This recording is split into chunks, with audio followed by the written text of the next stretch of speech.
अस्सलामुअलैकुम दोस्तों, मैं हूं असलम आलम और आप देख रहे हैं गल्फ एक्सपर्ट। दोस्तों, इस वीडियो में कतर के बारे में कुछ लेटेस्ट अपडेट शेयर करने वाला हूं। कतर में कोविड-19 के केसेस में दिन ब दिन सुधार होने की वजह से एक और चीज़ पर पाबंदी ख़त्म हो गई है। आगे मैं इसके बारे में आप लोगों को बताने वाला हूं। अगर आप कतर में ड्राइविंग का काम करते हैं और गाड़ी चलाते हैं तो आपके लिए भी एक इम्पोर्टेंट अपडेट है, इसको मिस मत करें, वरना आप पर भी एक साथ 3 फाइन आ सकता है। इसके अलावा कुछ और भी अपडेट हैं, तो चलिए हम आज की वीडियो शुरू करते हैं। अगर अभी तक आपने इस चैनल को सब्सक्राइब नहीं किया है तो सब्सक्राइब कर लें और लाइक करके इस वीडियो को अपने दोस्तों के साथ भी शेयर करें, क्योंकि इस तरह की ट्रस्टेड वीडियो आपको इस चैनल पर रोजाना मिलती रहती है। बलदिया की तरफ से कहा गया है कि कतर में फार्मों के खिलाफ इंस्पेक्शन कैंपेन चलाया जाएगा, ये देखने के लिए कि इन लोगों का जो मिनिस्ट्री के साथ में जो एग्रीमेंट बनी हुई है इसके खिलाफ कोई वायलेशन तो नहीं हो रहा है। तो जो लोग फार्म में काम करते हैं उन लोगों को होशियार रहने की ज़रूरत है। कतर में प्राइमरी हेल्थ केयर कारपोरेशन ने पेरेंट्स से अपील किया है कि वो अपने बच्चों को सीजनल इन्फ्लुएंजा के खिलाफ वैक्सीन ज़रूर लगवाएं। कतर में 12 अक्टूबर को 203 लोगों के खिलाफ कानूनी कार्रवाई की गई है।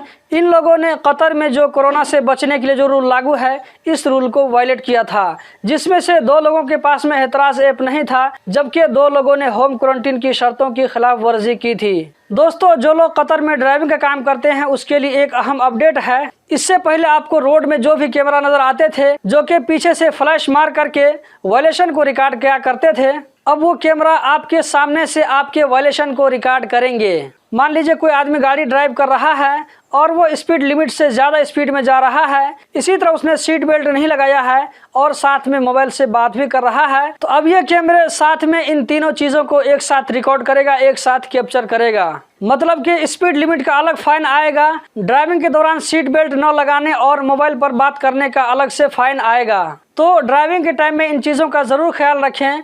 गवर्नमेंट का मकसद ये नहीं है कि आप लोगों से फाइन के पैसे जमा करे, बल्कि आप लोगों को रूल को फॉलो करने वाला बनाए, उसका मकसद ये है। यहाँ पर जो एक और दूसरी अहम जानकारी है वो ये है कि कतर में रिस्ट्रिक्शन हटाने का जो चौथा फेज शुरू हुआ है इसमें एक और पाबंदी उठाई जा रही है। अब पब्लिक प्लेस में आपका थर्मल गन से टेम्परेचर चेक नहीं किया जाएगा। अब ये सिर्फ मेट्रो स्टेशन, एयरपोर्ट, सी पोर्ट और बॉर्डर पर होगा।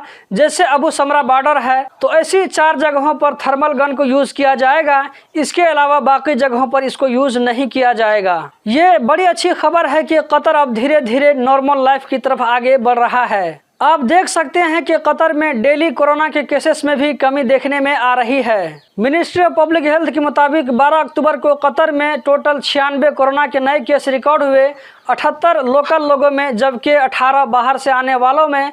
इसी तरह पिछले 24 घंटों में 81 लोग इस वायरस से रिकवर होकर अपने घरों को गए। कतर में अभी सिर्फ 966 कोरोना के एक्टिव केस हैं। तो दोस्तों, यही थी आज की वीडियो। कतर के बारे में रोजाना इसी तरह की वीडियो देखते रहने के लिए चैनल को सब्सक्राइब करें, इस वीडियो को लाइक करें। इस वीडियो को देखने का बहुत बहुत शुक्रिया।